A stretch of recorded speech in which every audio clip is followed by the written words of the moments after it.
Hello everyone, आज की Hindi grammar class में आप सभी का स्वागत है। और आज हमारा हिंदी ग्रामर का टॉपिक है समास। समास का मतलब होता है संक्षिप्तीकरण, मतलब छोटा रूप, या फिर इसको दूसरे शब्द में हम लोग ये कह सकते हैं कि जहां शब्दों की बचत की जाती हो या फिर जहां दो शब्दों को मिलाकर एक कर दिया जाता है, उसे ही हम लोग समास कहते हैं। और समास और समास को अगर हम लोग विग्रह करते हैं तो ये होता है सम प्लस आस। सम का मतलब होता है संक्षिप्त, और आस का मतलब होता है कथन। समास वो शब्द है जो दो शब्दों को मिला दिया जाए तो एक नए शब्द का निर्माण कर लिया जाए, या फिर समास को हम लोग दूसरे शब्दों में कह सकते हैं कि इसका मतलब होता है संक्षिप्तीकरण। अब हम लोग समास देखते हैं कि समास किसे कहते हैं, समास के कितने भेद होते हैं। इन सारी चीजों को हम लोग बारी बारी से देखते हैं कि समास की परिभाषा क्या होती है, समास का उदाहरण क्या है। तो समास किसे कहते हैं, तो समास दो या दो से अधिक शब्दों को मिलाकर एक छोटे शब्द का जब निर्माण हो या फिर किसी नए शब्द का निर्माण हो, उसी को हम लोग समास कहते हैं। इसको हम लोग उदाहरण के माध्यम से समझते हैं। उदाहरण जैसे राज पुत्र, तो इसको बनाएंगे तो बनेगा राजपुत्र। यहां एक और ध्यान देने वाली बात है कि जो ये पहला शब्द होता है उसको हम लोग बोलते हैं पूर्व पद, इसको बोलते हैं हम लोग पूर्व पद। जो ये दूसरा है इसको हम लोग बोलते हैं उत्तर पद, और जो ये बनके तैयार हुआ राजपुत्र उसको बोलते हैं हम लोग समस्त पद। एक और एग्जांपल देखते हैं, जैसे विद्या प्लस धन, तो इसको बनाएंगे तो बनेगा विद्या धन।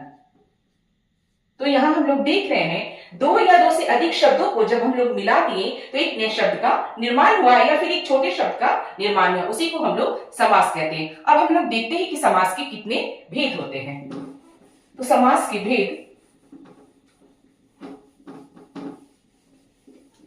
तो समास को हम लोगों ने सबसे पहले अव्ययीभाव समास, दूसरा है तत्पुरुष समास की परिभाषा और उदाहरण देखा। अब हम लोग देखते हैं कि समास के कितने भेद होते हैं। तो समास के 6 भेद होते हैं: अव्ययीभाव समास, तत्पुरुष समास, कर्मधारय समास, द्विगु समास, द्वंद्व समास और बहुब्रीहि समास। अब हम लोग बारी बारी से हर एक समास के भेद को डिटेल से देखते हैं कि अव्ययीभाव समास किसे कहते हैं। अब हम लोग देखते हैं कि अव्ययीभाव समास किसे कहते हैं, अव्ययीभाव समास की पहचान क्या है और अव्ययीभाव समास के अंतर्गत कौन कौन से शब्द आते हैं। तो अव्ययीभाव समास वो समास है जिसका पहला पद प्रधान होता है, इसमें काल, लिंग और वचन से कोई भी परिवर्तन नहीं होता है। इसमें काल, लिंग और वचन से कोई भी परिवर्तन नहीं होता है और इसका पहला पद जो होता है वो प्रधान होता है। जैसे इसकी पहचान क्या है, इसके जो शब्द शुरुआत होंगे उसमें पहले अनु, आ, प्रति, भर और यथा जो होगा वो जुड़ा होगा, ये इसका पहला पद है। जैसे एग्जांपल के माध्यम से हम लोग देखते हैं इसको कैसे बनाते हैं। जैसे अ है तो अ से बनेगा अनुचित, आ है तो आ से बनेगा आजीवन। तो इसमें जो ये है ये पहला पद प्रधान है, इसका पहला पद प्रधान है। प्रतिदिन, प्रतिकूल, प्रतिदिन हुआ प्रतिकूल। फिर भ है तो भ से हो जाएगा भर पेट। एक है यथा, तो यहां से हम लोग बना सकते हैं यथा शक्ति, यथा संभव। जो ये शब्द हुए ये शब्द हमारे अव्ययीभाव समास हुए। इसका जो पहला शब्द है ये हमारा पूर्व पद है जो प्रधान होता है, और अव्ययीभाव में जो शब्द शुरू होते हैं उसका पहला पद प्रधान होता है और वो शब्द अनु, आ, प्रति, भर, यथा और शब्दों से शुरुआत होते हैं। तो अव्ययीभाव समास वो समास होता है जिसका पहला पद प्रधान हो और वो अव्यय हो, उसमें लिंग, उसमें काल, लिंग और वचन से उसमें कोई भी परिवर्तन नहीं है, उसी को अव्ययीभाव समास कहते हैं। अब हम लोग दूसरे इसके भेद को देखते हैं जिसका नाम है तत्पुरुष समास। अगला समास का भेद है तत्पुरुष समास। तत्पुरुष समास में इसका उत्तर पद प्रधान होता है और तत्पुरुष समास में विभक्ति लुप्त हो जाती है। विभक्ति लुप्त हो जाने का कहने का मतलब कि जो कारक के चिन्ह होते हैं वो लुप्त हो जाते हैं। किसके चिन्ह? कारक के जो चिन्ह होते हैं, जो हमारी विभक्ति होती है का, के लिए, ये सब हमारा लुप्त हो जाता है, मतलब छिप जाता है और इसका उत्तर पद प्रधान होता है। जैसे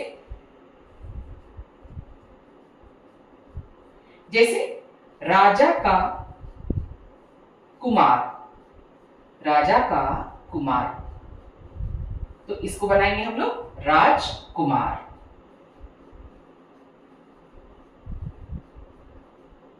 तो इसमें जो ये विभक्ति चिन्ह है ये लुप्त हो गई। दूसरा है रसोई के लिए घर, रसोई के लिए घर, तो होगा रसोई घर, रसोई घर। तो यहाँ ये जो विभक्ति चिन्ह है ये लुप्त हो गई। यहाँ राजा का कुमार, राजकुमार, इसमें एक बात और ध्यान देने वाली है कि इसका उत्तर पद प्रधान, अव्ययीभाव का प्रथम पद प्रधान था, जबकि तत्पुरुष समास का उत्तर पद प्रधान रहेगा और यहाँ विभक्ति लुप्त हो जाएगी, कारक का जो चिन्ह होगा वो छिप जाएगा। जैसे राजा का कुमार, राजकुमार, रसोई के लिए घर, रसोई घर,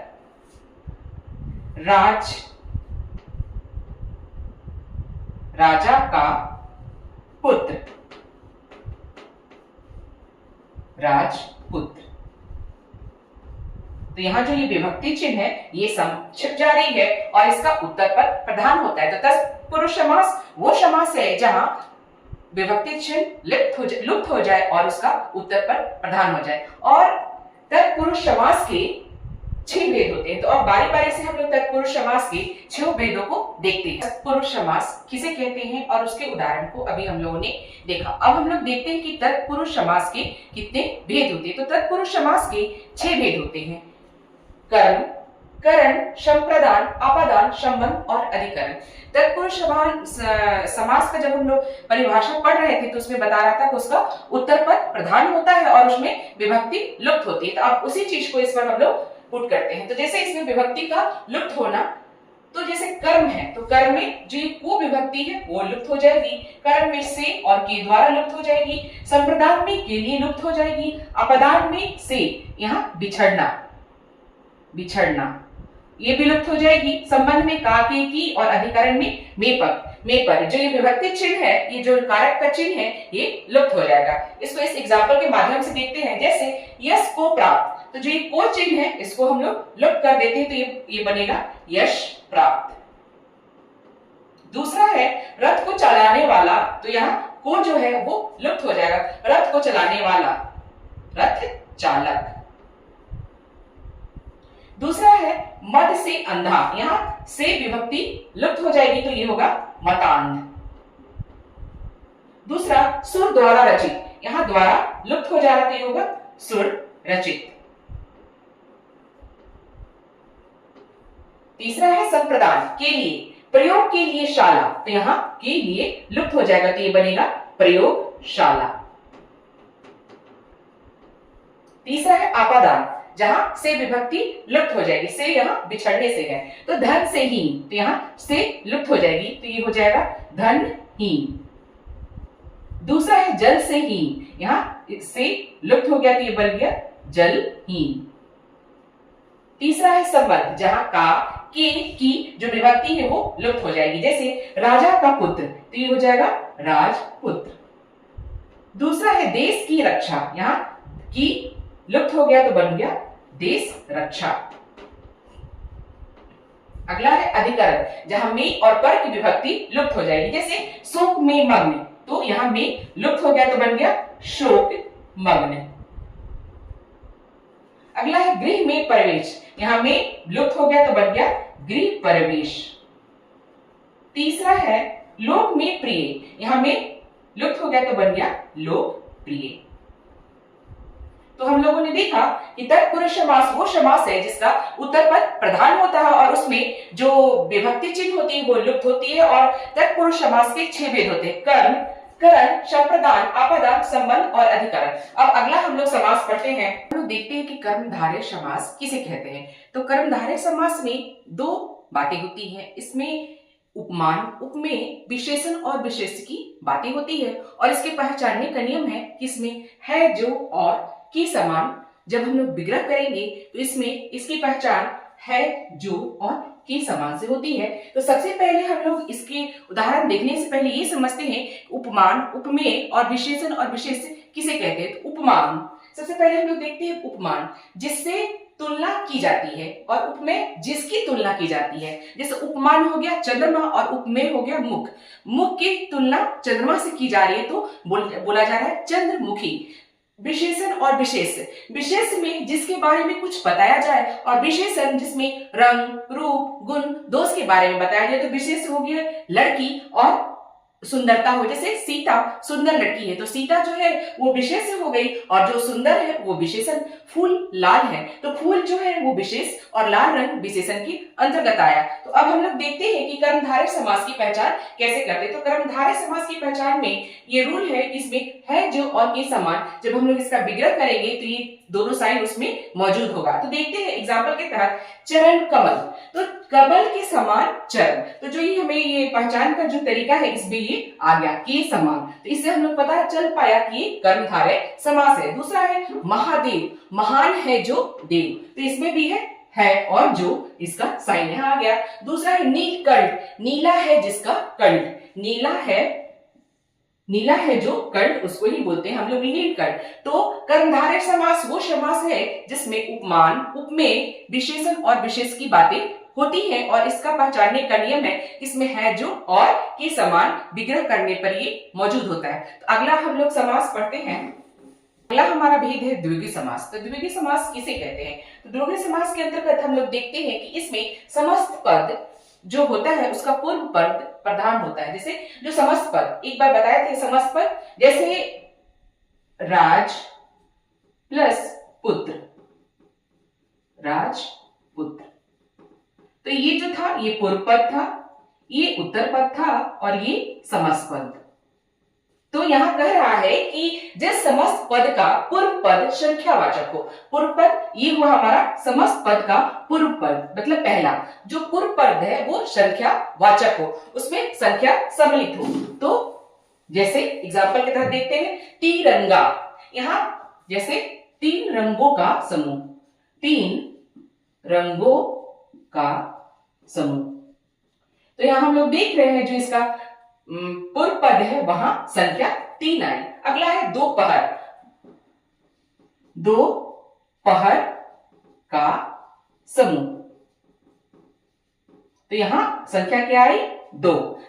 तीसरा है चौराहा, जहां 4 रास्तों का मिलन होता है उसी को हम लोग कहते हैं चौराहा। तो यहां हम लोग क्या देख रहे हैं, इसका पूर्व पद है जो संख्या वाचक है, यहां 4 संख्या का रही।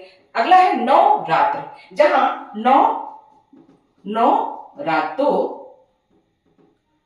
रातों का समूह को हम लोग कहते हैं नवरात्र। तो यहां भी पहला पद क्या है, इसका संख्यावाचक है। तो द्विगु समास वो समास है जिसका पहला पद संख्यावाचक हो, उसी को हम लोग द्विगु समास कहते हैं। अगला समास है हमारा, अब हम लोग द्वंद्व समास को देखते हैं कि द्वंद्व समास किसे कहते हैं। तो द्वंद्व समास वो समास है जिसमें दोनों पद प्रधान होता है। कहने का मतलब पूर्व और उत्तर, इसमें दोनों पद प्रधान होता है, और जब हम लोग इस समास का विग्रह करते हैं तब उसमें और, एवं और या अथवा शब्द छुपे रहते हैं। जब उनका हम लोग विग्रह करेंगे तो ये सब उजागर होंगे। तो द्वंद्व समास वो समास है जिसके दोनों पद प्रधान हो, और इसकी सबसे बड़ी पहचान क्या है कि जब शब्द लिखे जाते हैं तो दोनों के बीच में योजक चिन्ह मतलब हाइफन जरूर रहता है। जैसे उदाहरण में देखते हैं हम लोग, माता पिता, माता और पिता, नर नारी,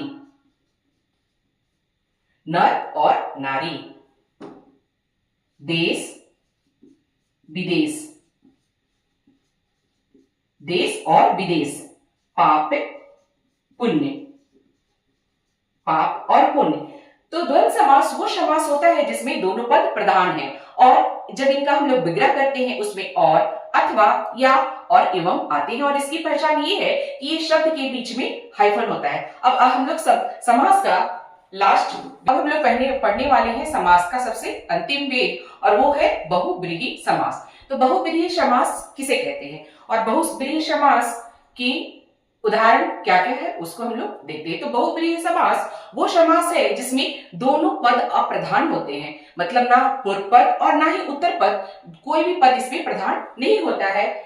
समस्त पदों में कोई भी पद क्या होता है, प्रधान नहीं होता है और इसके दोनों पद क्या होते हैं, अप्रधान होते हैं। कौन से दोनों पद, तो पूर्व पद और उत्तर पद दोनों पद अप्रधान होते हैं और इसमें नए पद का निर्माण होता है। किसका निर्माण होता है, किसी नए पद का निर्माण होता है। इसके दोनों पद अप्रधान होते हैं और नए पद का निर्माण होता है। जैसे लंबोदर, लंबोदर जैसे लंबा है जिसका उदर, तो यहाँ पूर्व पद उत्तर पद इसमें कोई भी प्रधान नहीं है, इसमें किसी तीसरे नए पद का निर्माण होगा। तो लंबोदर लंबा है जिसका उदर, मतलब गणेश। दूसरा है दशानन, 10 है आनंद जिसके, मतलब 10 सिर वाले आदमी का क्या नाम है, तो उनका नाम है रावण। तो इसमें ना पहला पद प्रधान है ना उत्तर पद प्रधान है, इसमें नए पद की प्रधानता देखी जा रही है। अगला है पीतांबर, पीत है अंबर जिसका, तो वो कौन है, कृष्ण, भगवान कृष्ण है जिसको हम लोग बोलते हैं पीतांबर। यहाँ भी हम लोग देखते हैं ना पहला पद प्रधान है ना उत्तर पद प्रधान है, एक नए पद की निर्माण हुआ। अगला है मृत्युंजय, मृत्यु को जीतने वाला कौन है, तो ये है भगवान शंकर। अगला है हमारा महावीर, महान वीर है जो, कौन है, वो है हनुमान।